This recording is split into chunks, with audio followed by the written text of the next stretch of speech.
Hello and welcome to News Round, a recap of stories that made headlines during the week. I'm Teniola Shoboale, the headlines. Federal government extends fuel subsidy regime by 18 months as it seeks an amendment of the Petroleum Industry Act by the National Assembly.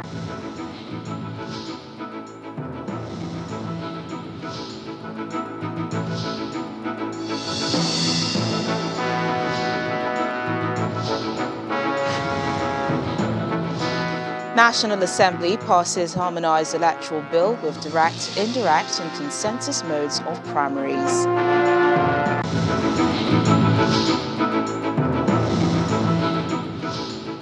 National Health Emergency Bill passes second reading in the Senate, bill to guide responses to infectious diseases. Plus, Burkina Faso president ousted in military takeover. That's News Round in View.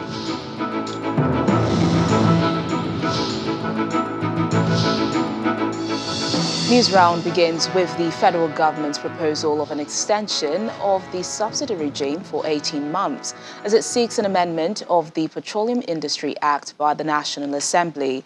The Minister of State for Petroleum Resources, Mr. Timipre Silva, who announced this during the weekly ministerial briefing, explained that the decision to seek an amendment to the law is not politically motivated.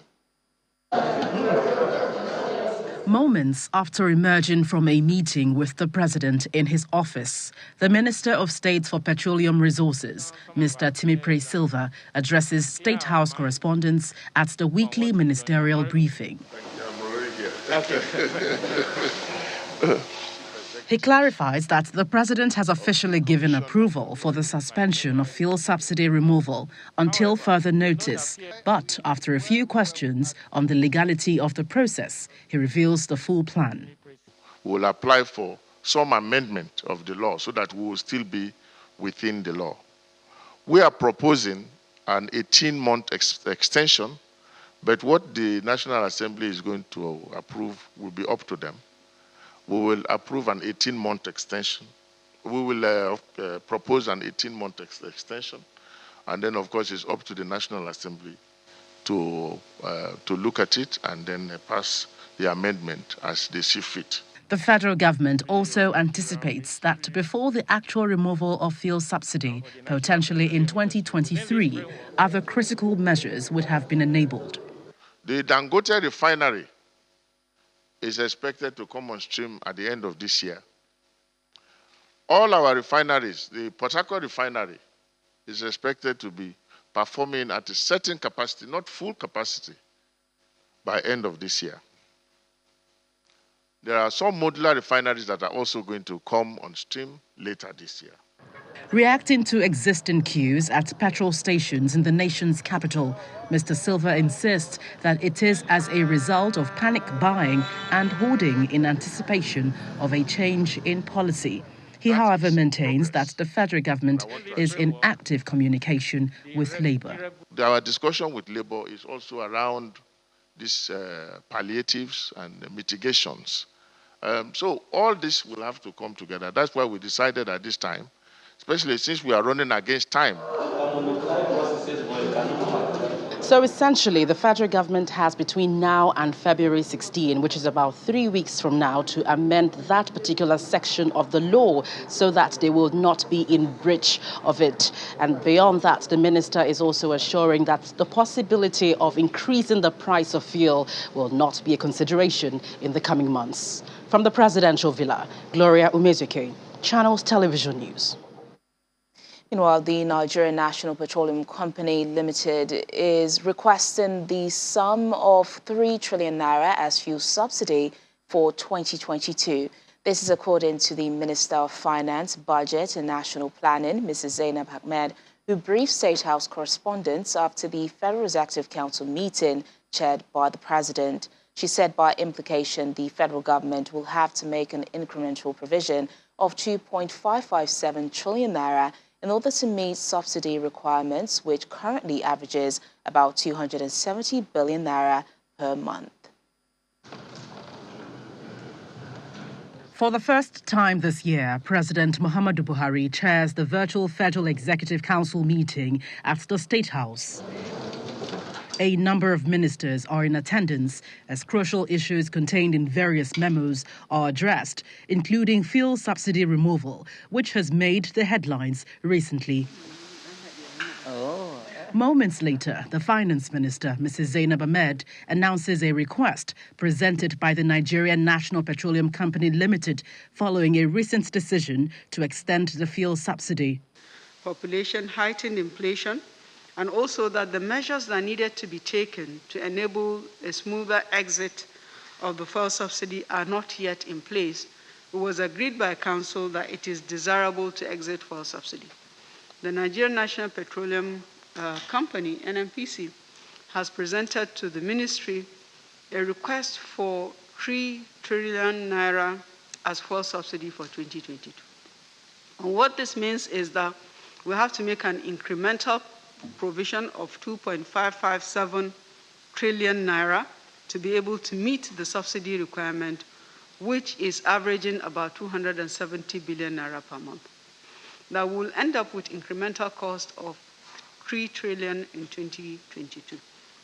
So this has been considered by Council, and we've also been asked to approach the National Assembly for an amendment to the fiscal framework as well as the budget to also further discuss with NNPC on how to make provisions for this and also how to rationalize this expenditure. When asked about how the additional budget would be funded, the minister reveals strategies to be employed. So we hope to reduce it from that 3 trillion. That is one. Secondly, we hope to reconcile to reduce the cost, but also we have several reconciliations with NNPC, and NNPC itself is owing in some cases government. So we want to be able to settle some of the subsidy costs through this reconciliation process. The executive is also seeking restoration of certain funds deleted by lawmakers amounting to 103 billion naira.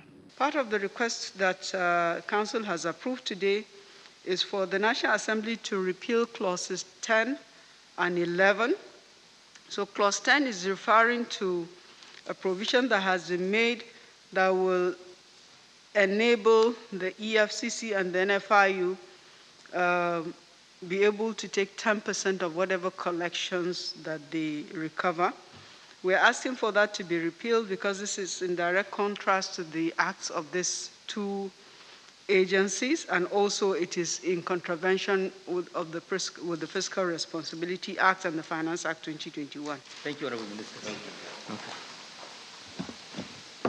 Are there other doubts and concerns regarding the actual number of barrels of crude oil Nigerians consume in the country, when the right time will be to remove fuel subsidy, and whether or not the present administration is simply pushing the burden of fuel subsidy removal onto the next administration? But the president's spokesperson, Mr. Garba Shehu, insists that the APC is the next administration. From the presidential villa, Gloria Umezuke, Channels Television News. And away from fuel subsidy to another burning issue, this time at the National Assembly, which has re-amended the Electoral Act Amendment Bill to include provisions which now clearly define the mode of primaries for political parties. Both chambers passed the harmonized version of the bill that includes direct, indirect, and consensus methods for political parties to nominate candidates for electoral positions. Distinguished colleagues, federal legislators in the Senate and House of Representatives are once again fine-tuning the Electoral Act Amendment Bill, specifically Clause 84, which relates to the method of party primaries to nominate candidates for elective positions. President Buhari had refused to give his assent to the amendment bill, faulting the National Assembly's inclusion of mandatory direct primaries for political parties. But last week, the National Assembly rescinded its earlier position on compulsory direct primaries and included indirect and consensus methods as options. However, the House of Representatives, which did not include the option of consensus method, is again reversing itself and now supports the method, but with some conditions. I think the House and the Senate have decided to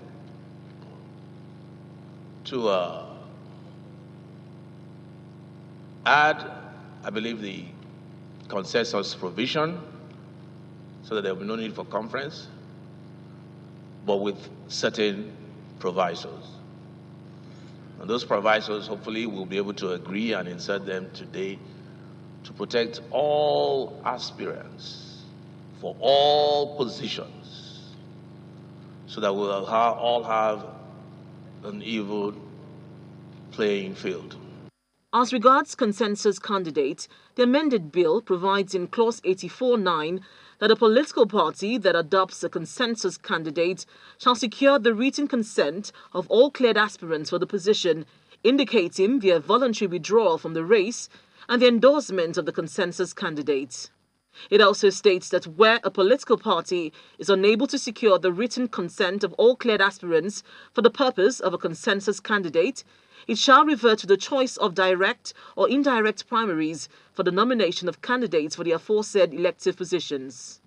Furthermore, a special convention or nomination congress shall be held to ratify the choice of consensus candidates at designated centers at the national, state, senatorial, federal and state constituencies, as the case may be.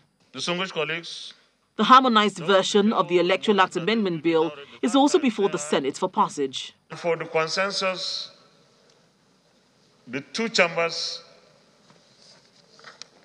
have produced in this bill now very clear definition of how a consensus candidate would emerge.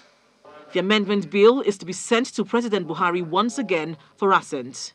Linda Akibe, Channels Television News. Inflation in most developed and emerging economies such as Nigeria will remain high, driven by the persistent exchange rate fluctuations and supply bottlenecks. This is the observation of the Central Bank Monetary Policy Committee at the end of its first meeting this year in Abuja, where it announced the decision to leave all key parameters unchanged. The central bank governor, Mr. Godwin Emefiele, credits the increase in inflation, which stands at 15.6% as at December 2021, to increased demand during the Yuletide. It's the first Monetary Policy Committee meeting for the year, and after 2 days of deliberations, the central bank governor and members of the committee assess how the nation's economy fared in the last 2 months, considering happenings at the global market which impacted the economy. The central bank released on a monthly basis 50. The committee observes that inflation and the new variant of COVID-19 and lack of access to vaccines, specifically by emerging economies, is affecting economic growth. There are further growth projections for the year 2022. While the central bank is looking at a growth of 2.8%, the federal government and the International Monetary Fund are projecting growth rates of 4.2% and 2.7%.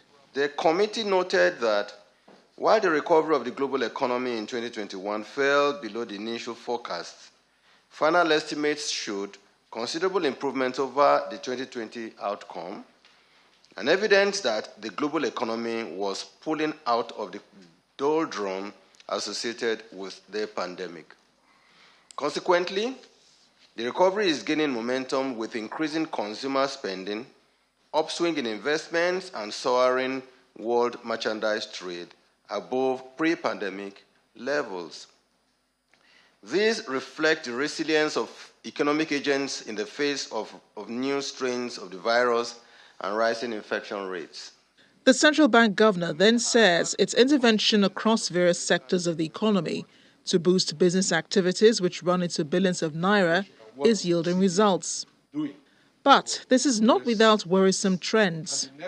Again, Mr. Emefiele assures of measures put in place by both the monetary and fiscal authorities to address the situation. The issue remains that we see logistical challenges in moving food from farm to market, from farm gates to market, and also the activities of hoarders, and we're going to do everything possible to stop this. And after much deliberations, the central bank retained the monetary policy rate at 11.5%. Other parameters left unchanged are the cash reserve ratio and liquidity ratio at 27.5% and 30%. When Newsround returns in just a moment, Senate passes National Health Emergency Bill through second reading. Please stay with us. Thanks for staying with us. The Senate has passed the National Health Emergency Bill through a second reading, which is expected to be a comprehensive legislation to guide responses to the outbreak of infectious diseases within and outside Nigeria. The House of Representatives passed a similar bill in December 2021 called the Infectious Diseases Bill.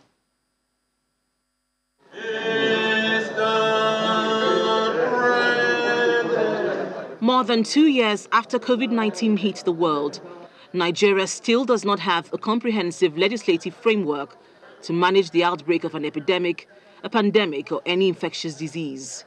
In the early days of the COVID-19 pandemic, the Senate and House of Representatives introduced legislations to manage infectious diseases. But the bills lingered for months in the National Assembly until the House of Reps finally passed theirs on December 21st, 2021. The Senate of the Federal Republic of Nigeria is sitting. The National Health Emergency Bill is before the Senate for second reading during Wednesday's plenary session. The bill is expected to provide for an effective legal and administrative machinery to address challenges posed by sudden outbreak of infectious diseases which endanger public health in Nigeria. Within or outside Nigeria. It also provides the framework that will necessitate a declaration by the appropriate authority of a public health emergency and to provide a sound basis for the measures and actions of the appropriate authorities during the period of the public health emergencies to control and contain the spread of infectious or contagious diseases or public health events. The National Health Emergency Bill provides for the establishment of a task force upon the declaration of a public health emergency, the creation of a public health emergency fund with monies appropriated by the National Assembly to fund emergency response activities, designation of isolation centers, quarantine stations and makeshift hospitals. Meanwhile, the Senate has approved a 215.811 billion naira budget for the Federal Inland Revenue Service for 2022. The approval follows the consideration of a report by the Committee on Finance during Wednesday's plenary session. The personnel cost is based on staff strength on the payroll, including the social benefit, the NHIs, the pension contribution, and anticipated performance bonus for the year. On the 2021 budget performance of the FIRS, the committee says the service collected 4.53 trillion naira as at October 31st, 2021, out of a total projected revenue target of 7.61 trillion naira, which represents 60% achievement. Linda Akibe, Channels Television News. The Chief of Defense Staff, General Lucky Irabo, is seeking closer collaboration between the military and the media, saying that both have a common duty of ensuring a secured environment that guarantees the freedom and liberty of the citizens. General Irabo, who stated this during a parley with media executives and editors in Abuja, described the role of the media in promoting socio-economic development of the country as vital. The Chief of Defense Staff, General Lucky Irabo, is meeting media executives, bureau chiefs and editors of broadcast stations, as well as newspaper publishing houses in Abuja for the first time since assuming office. Over the years, the relationship between the media and security agencies in Nigeria has consistently been frosty, with journalists sometimes harassed and their lives threatened in the line of duty, as explained by one of the media executives attending the parley. The relationship between the media and security institutions is necessarily one of tension due to differing institutional cultures and goals. But the current security situation in the country requires the collaboration of critical stakeholders, and this media parley is believed to open a new vista of relationship between the armed forces and the media for such synergy to thrive. The media has a cardinal role to play in advancing the cause of national security. The leadership of the Armed Forces of Nigeria thus views our esteemed media executives, editors, and bureau chiefs as critical stakeholders that cannot be ignored. For the Chief of Defense Staff, General Lucky Irabo, the media play a critical role in creating the ambience for socio-economic development of Nigeria. There is a common cause. That common cause is our freedom and liberty. That common cause is for a secured environment. That common cause is for us to look forward to fulfilling our desires. No doubt, many have thought that all along it is we versus them. And I'm hopeful that at the end of this parley today, we no longer see ourselves as we versus them. This move by the Chief of Defense Staff may be commendable, but Nigerian journalists hope to see the extension of this relationship in the way they are treated by officers and men of the armed forces and other security agencies in the country while carrying out their constitutional responsibilities. Emperor Simon, Channels Television News. We end the news round with the situation in Burkina Faso, where hundreds of people took to the streets to celebrate the coup that led to the overthrow of President Roch Kabore. It comes as international pressure mounts on coup leaders to release the deposed president, following claims by his party that he had survived an assassination attempt. The military has not given details about Mr. Kabore, but earlier a presenter on the state TV read out a letter said to be written by the president to announce his resignation. Communiqué numéro 1. After much denial and in the face of uncertainty, Burkina Faso's army on Monday evening confirmed they had removed President Roch Kabore from office, citing his inability to unite the nation. That announcement on state television also said the Roch Kabore's government had been dissolved, the constitution suspended, and the West African country's borders closed. It was made in the name of a previously unheard-of entity, the Patriotic Movement for Safeguard and Restoration, and was said to have been signed by Lieutenant Colonel Paul-Henri Sandago Demiba. People of Burkina Faso, given the continued degradation of the security situation that is threatening the very foundation of our nation, the manifest incapacity of the government of Roch Kabore to unify Burkinabe to effectively tackle the situation, and given the exasperation of the different sections of the nation, the Patriotic Movement for Safeguard and Restoration has decided to take its responsibilities before history, the national and international community.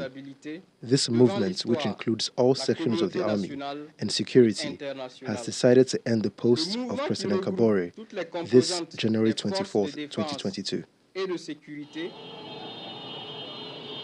As this announcement filled the air, celebrations erupted in the capital, Ouagadougou. As the sun set on Ouagadougou's place de la Nation, Resident Mahamadou Drago claimed that most people support the military and said we're relieved that Kabore was no longer president. Today, we have a feeling of joy. We are so relieved because President Roch Kabore is no longer president of Burkina Faso. The power is with the military. We are happy. Most of the people support the military. We are really encouraged. We are mobilized to support the military in peace. UN Secretary General Antonio Guterres, the African Union and West African Bloc ECOWAS and the EU have all condemned the move by the military and urged it to ensure Kabore's safety. The Secretary General strongly condemns any attempted takeover of government by the force of arms. He calls on the coup leaders to lay down their arms and to ensure the protection of the physical integrity of the president and of the institutions of Burkina Faso. The Secretary General calls on all actors to exercise restraint and opt for dialogue. In the meantime, Kabore's whereabouts are unknown, with conflicting accounts of his situation. He has been detained by the military, with the party saying that he had survived an assassination attempt.